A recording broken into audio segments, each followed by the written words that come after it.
All right, welcome to The Explainer. Today, we're diving into something really out there.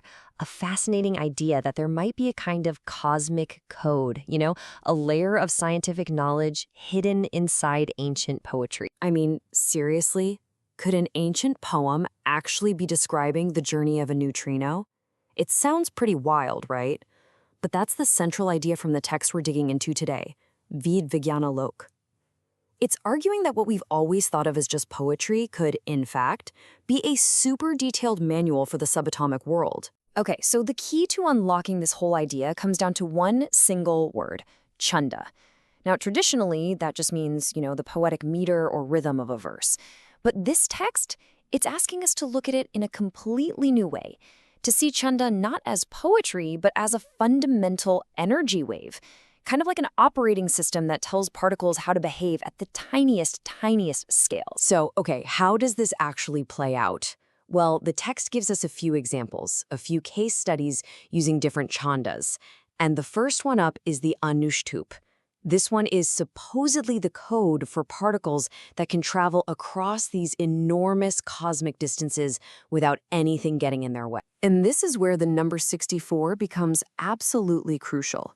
The source says that when you combine two of these Anushtup waves, you get this structure made of 64 distinct, get this, syllable rays.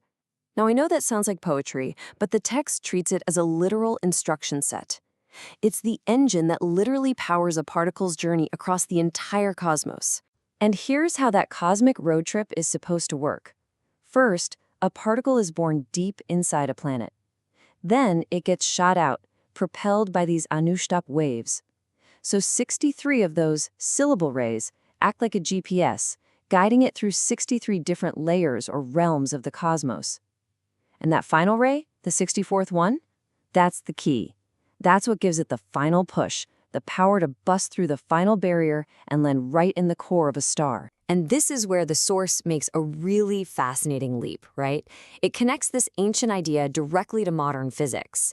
It basically says, hey, you know that super elusive particle, the neutrino? The one that can zip through entire planets like they're ghosts?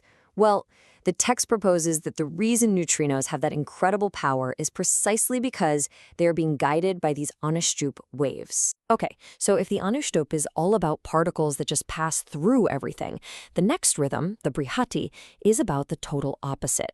It's about the force of attraction.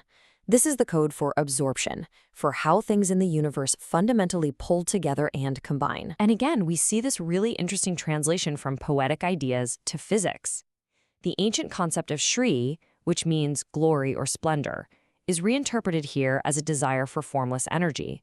And yashas, which means fame or success, is seen as the desire for concrete matter. The actual physical stuff that makes up everything. So when a particle is operating under the influence of these Brihati waves, its ability to attract and absorb just gets totally supercharged. The source claims this is the principle that speeds up everything, from water evaporating into the air to a plant soaking up sunlight. You can think of it as the universe's engine for super fast growth and combination. All right, so we've covered travel and attraction. The final rhythm the source gets into, the Pankti Chanda, is all about the next logical step, flawless creation.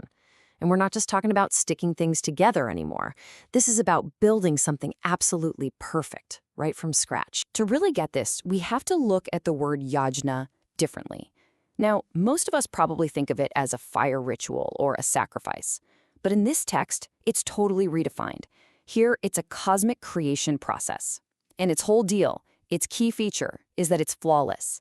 The name itself is interpreted to mean that which gets rid of any defects or holes. A truly perfect construction. So the effect of this Pankti rhythm is pretty profound.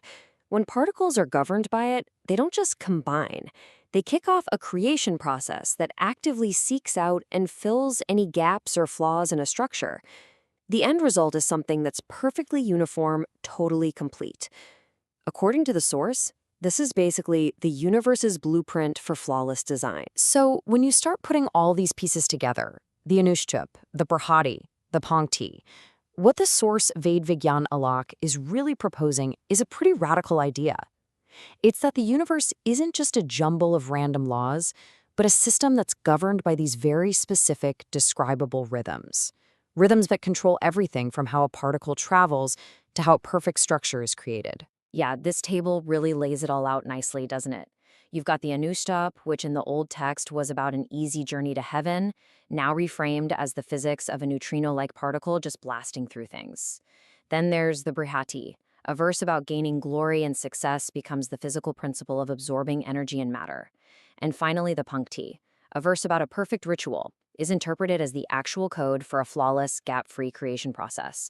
It's a really neat one-to-one mapping. So, look, whether you see this as a literal translation or just a really powerful metaphor, it definitely leaves us with a pretty provocative thought, doesn't it?